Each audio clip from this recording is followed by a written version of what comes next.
I'm so glad to welcome you here to the Clark Howard Show. You know, our mission is to serve you with advice and information that empowers you so you make better financial decisions in your life. And today, I'm going to talk straight ahead about why right now, more than even regular times, it's so very important to reshop things that you purchase way in advance, anything involving travel. I'm going to give you specific examples about why this is so important right now. And coming up later, one of the hottest scams right now anywhere is where people are impersonating banks, brokers, retirement funds, mutual fund companies. Why? Because that's where the money is, and I got special warnings you need to know. The travel industry is going through some tumult right now.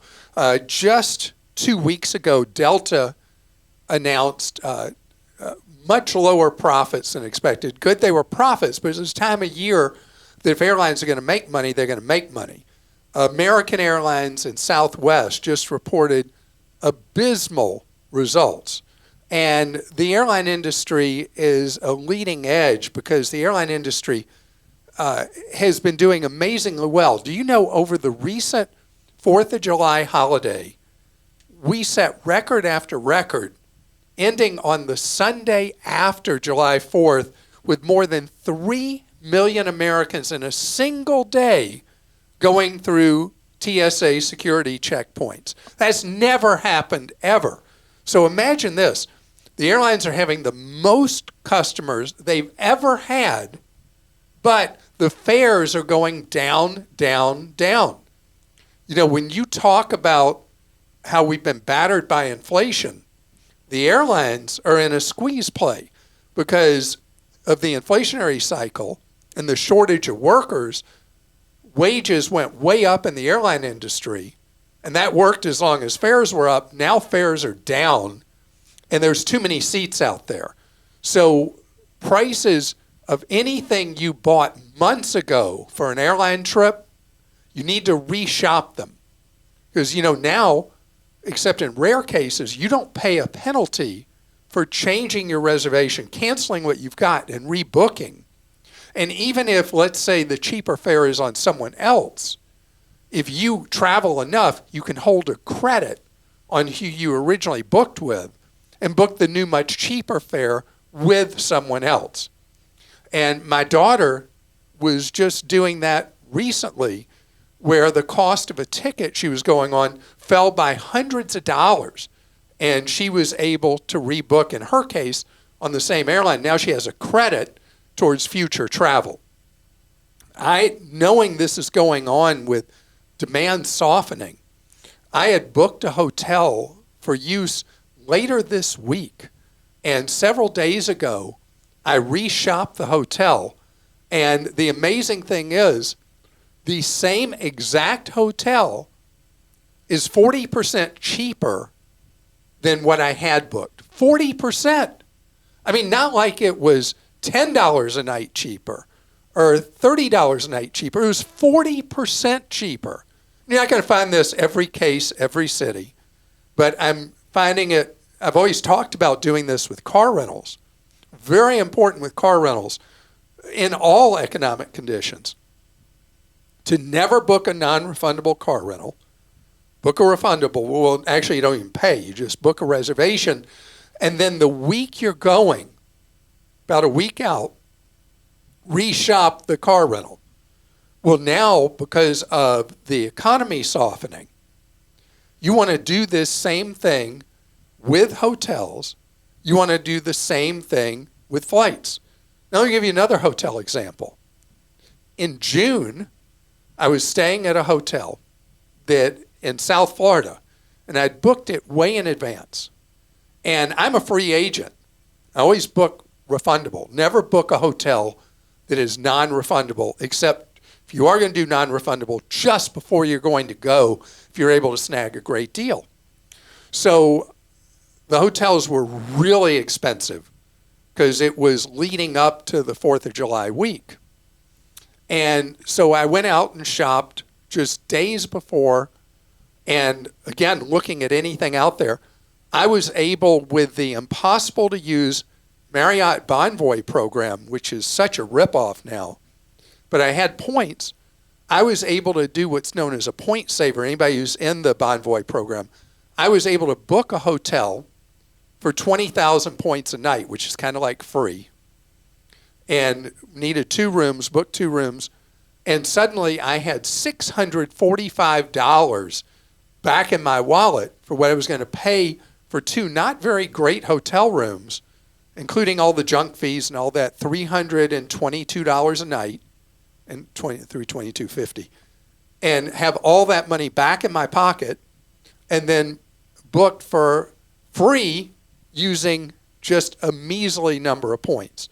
So things have shifted. The economy is in a little bit slower gear. We're not in a recession, but the economy is in a slower gear. And one of the most price sensitive of all sectors is the travel industry. I had shared with you back in the spring how before final payment happened, I had rechecked the price on a cruise we were booked on, which is what that hotel was for I was just talking about. And the cruise price had dropped about 28%. And so I was able to rebook both cruise cabins because it was before final payment and get back all that money. So if you book something and you're like, okay, it's all done, I'm finished, and you think that's it, and you wash your hands of it and you're just planning out what you're going to do on the trip, big mistake if you care about your money, especially right now in a slowing economy. If you go reshop every facet of your trip, you'll be amazed how often you're going to end up being rewarded with lower price. What happens if the price had not gone down of the hotel or a car rental or a flight or of a cruise or whatever? You leave what you've got in place. So this is one, you're the house in this case, if you know the gambling term. The house always wins. You're the house here if you take the effort to be the house and reshop. Yeah, it's happened to me too this summer with rental car prices, hotels, same thing, and actually airfare as well. I was worried because I had to change a flight and it ended up saving me money. So it's pretty unusual, but it's definitely happening. It is an unusual time. When think about how weird this is. Can you imagine trying to explain in your board meeting as the CEO of an airline? Well, yeah, we booked the greatest number of passengers we've ever booked. So why are we going broke here? Well, because it's costing us more to fly those people than the revenue we're getting from them. I mean, the airlines are in that mode right now. And so what happens, the way it plays, either some airlines go bust or they start parking planes to get capacity down to where base demand is. Right now, there's more plane seats flying than there are people to fill them at a fare that allows the airlines to make money. Okay, a few travel questions. This one's from Tyler in Tennessee. Our family, which includes 3 kids under 6 years old, drive from Nashville to Melbourne, Florida at least twice a year to visit family. On the last trip, 2 of the kids barfed multiple times on the 12-hour ride home. Been there. Done that. To say my wife was done driving is an understatement. When she was looking for flights for her and the 3 kids from Nashville to Orlando, we noticed that Spirit Airlines was by far the cheapest option. What's the catch flying Spirit? If our family would go with this option, they would only need minimal carry-ons, as I would still make the drive by myself to haul our suitcases, car seats, etc. And don't feel bad for me. It would give me plenty of peace and quiet to listen to your podcast. So I don't care what podcast you listen to. That peace and quiet is going to be awesome. Yeah. With your wife there with the 3 young kids under 6. Man, at least my 3 were all spread apart in age. That's a lot of activity there. So Spirit, the whole deal with Spirit, Frontier, Allegiant, is that the base fare is crazy cheap, and they make all their money on what's called ancillaries, baggage fees, seat assignments. What else do they charge extra for? Breathing. I've never flown them. You've never? No. I did one time I've flown years Spirit ago. a lot. Yeah. Once was Frontier, enough for me. Allegiant. I've flown them all. So, and interestingly enough, I'm the only person in America who's flown 3 of the deep discounters repeatedly and never had a problem. I'm just lucky like that. Yep. But anyway, if you are bringing all the luggage, all the stuff, the only issue could become if there's a flight cancel or flight delay and you're halfway to Melbourne and they're still sitting in Nashville. But other than that, I think you're fine. Now, coming back, I would wait to start your drive back till you know they're on the plane's gone from Melbourne to Nashville. As long as you've done that, you're good. You drive back. On the way down, obviously, you need to be there to pick them up and be their transportation and their luggage carrier and all that. But I think the only issue is Spirit's in financial trouble.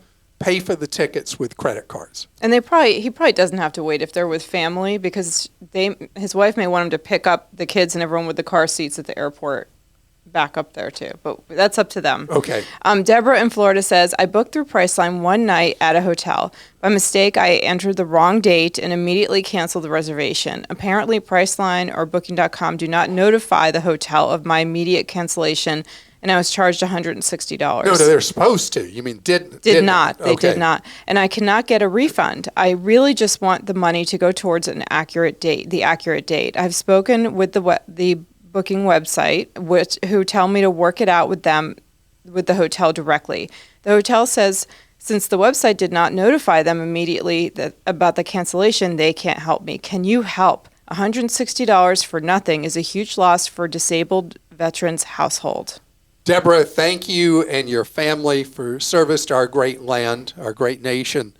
So Priceline, you don't say if the original booking you did was a non-refundable or refundable.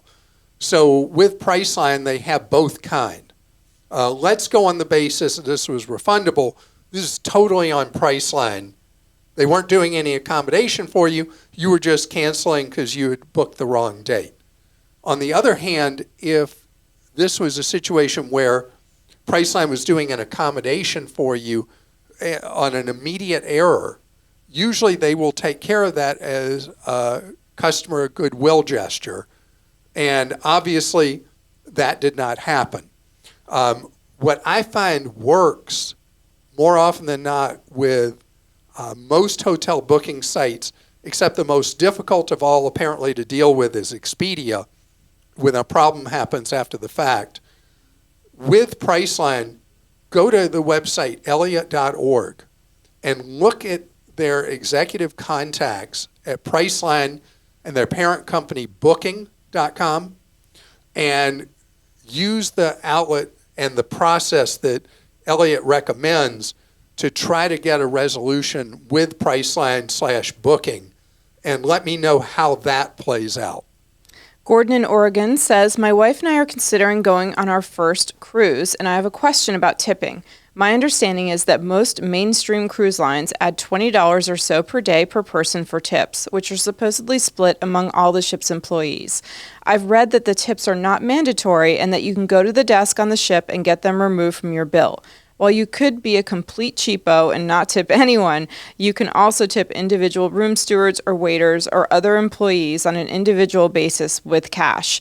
But then some of the back office employees don't get their share of the tips. What do you do on a cruise, and what is possible for a frugal cruiser to do about tips? So I've asked this question repeatedly. In fact, the last cruise we were on, I asked the question of an employee, and she said, we don't ever see that money. And I guess it depends on the cruise line. She may have been trying to play on my sympathies to get more money from me. Don't know. What I've done in the past is, yes, you can remove the tips. They're automatically added, but with most cruise lines, you can go to the service desk and have them removed. And what I've noticed a lot of experienced cruise passengers do is they have a wad of ones and fives that they carry around, and they tip every bartender, they tip their servers, they, of course, tip their cabin attendant, all of that. And I go ahead and allow the optional but added tips to go through. And then I tip in cash people who have been exceptional during my cruise. If you can go look on Cruise Critic or any of the cruise sites, and the arguing and conversations that go back and forth about tipping leave it clear as mud. There is so much confusion about this area, and that's how the cruise lines want it. That's how they like it. Those men and women who work on those cruise ships work unbelievable schedules that you and I, as Americans in the culture we live in, we cannot relate to unless we're entrepreneurs. Because the workers work typically on an 8-month contract, 7 days a week, 11 to 13 hours a day. Now think about for 8 months that you were working continuously for 8 months worth of days, 11 to 13 hours a day. That is crazy, unbelievable. And so that's why I'm generous with the tipping I do give. But everybody's got to handle the cruise tipping thing the way that feels the most comfortable to you. Coming up next, how would you like to work hard to save money for much of your life, or be saving for a specific purpose, or investing, saving for retirement, whatever, and then poof, the money's gone from your account, and in many cases no one wants to help you? Know that this is the greatest financial threat that Americans face today, and I'm going to tell you what you need to know, what you need to be aware of. This scam that has many different layers and wrinkles and versions has a common theme. You will be contacted any of a number of different ways from someone who pretends to be with your bank, credit union, brokerage, mutual fund company, or retirement account. Have not heard it yet for HSAs. I guess that'll come next. And what will happen is the person will pretend, in whatever way, the conspirator, that they are from the fraud department of whatever organization it is. And they may have even, it's possible, maybe they used to work in one and they know the procedures and lingo so well.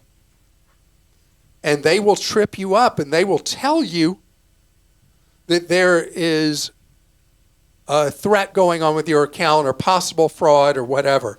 And they'll use all the right lingo to the point that very knowledgeable people who say they'd never get taken in a scam, end up thinking they're really communicating with a fraud specialist at their bank or credit union or brokerage or retirement account or whatever, investment account.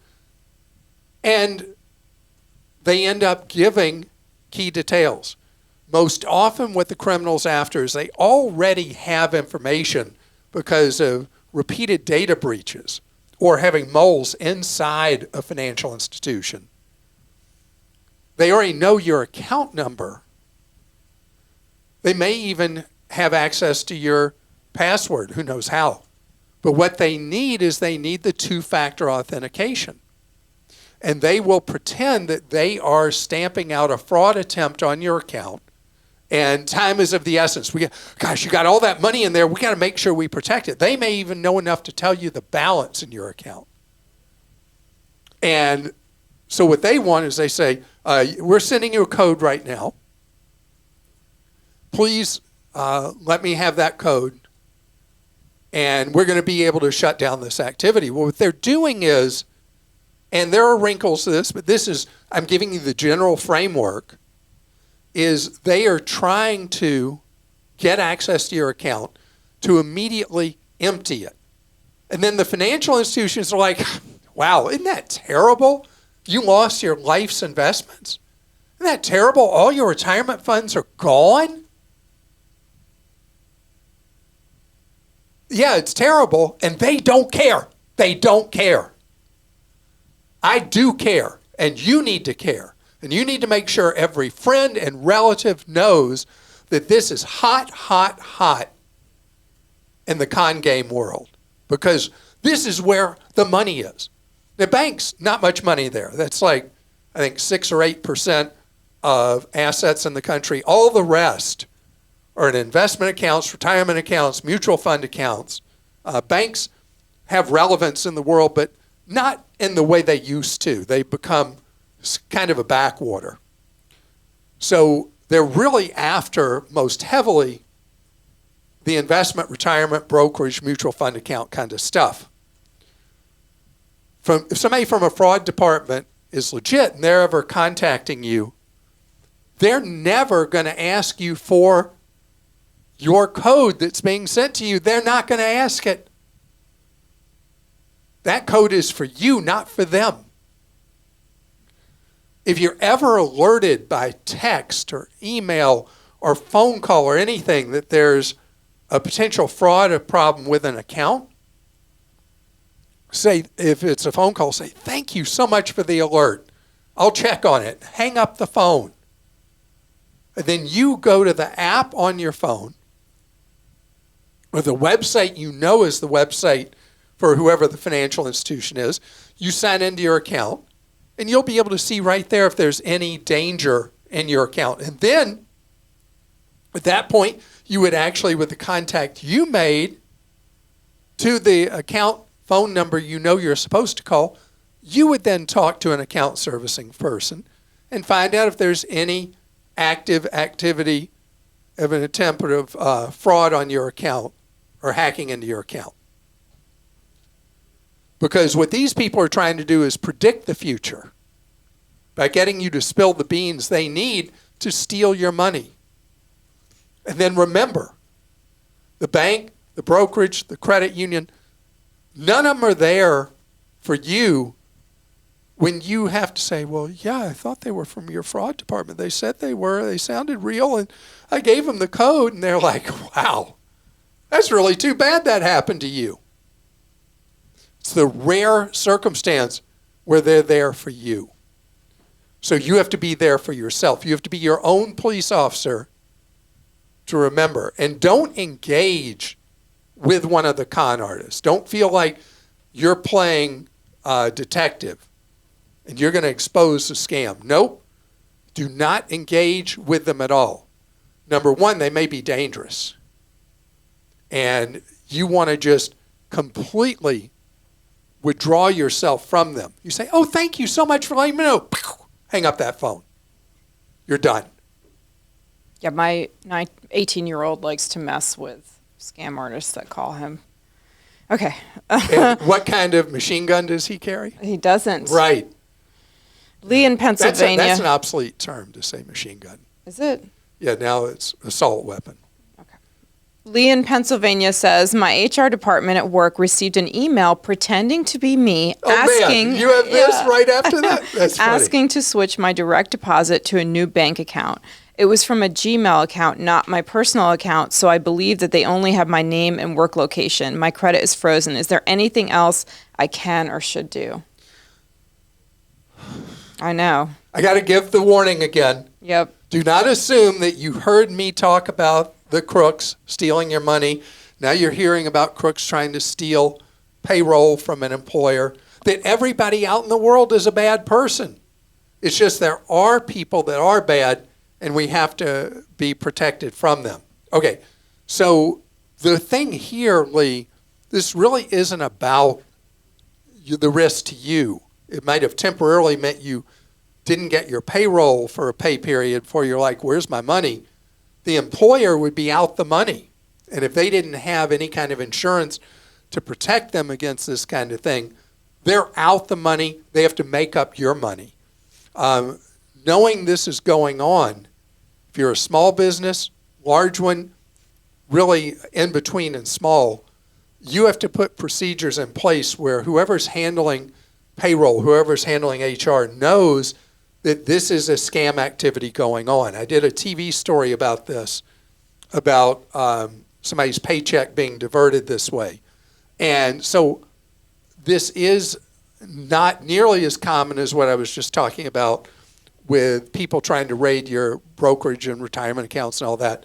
But this is obviously something that people are getting success with as crooks, impersonating employees and trying to steal their direct deposit. And so employers, you need to be on your guard and have a procedure where you verify with the employee that they really are changing direct deposit instructions. Okay, this one's from Steve in Arizona. I listen to your podcast every day and was always amazed at people who sent gift cards to scammers, as that always seemed to be the biggest red flag. Well, smart guys can get scammed too. I advertised something on Facebook Marketplace and fell for the Google Voice scam. I'm a bit of a Luddite when it comes to Facebook, so I thought, well, this is a new thing, but my gut was telling me this was just getting too hard to sell a couple of items. I should have listened to my gut. I should add that this all took place via text on my Apple phone. I try to use complex passwords, separate PC for financial stuff. My credit is frozen, and it has been for years thanks to you. So what else, if anything, can I or should I do to protect myself? I write this as if I've not heard it before on your show, so perhaps you can use it as a warning to other smart guys. So first of all, stop beating up on yourself. Yeah. Steve, this does go on. It's not a big scam area, but it's something that Google is so aware of. They even have a procedure with Google Voice for you to reclaim your Google Voice identity. What the criminal was trying to do is, if this is the typical Google Voice thing, is they're trying to steal your Google Voice credentials so that they can scam people pretending to be you.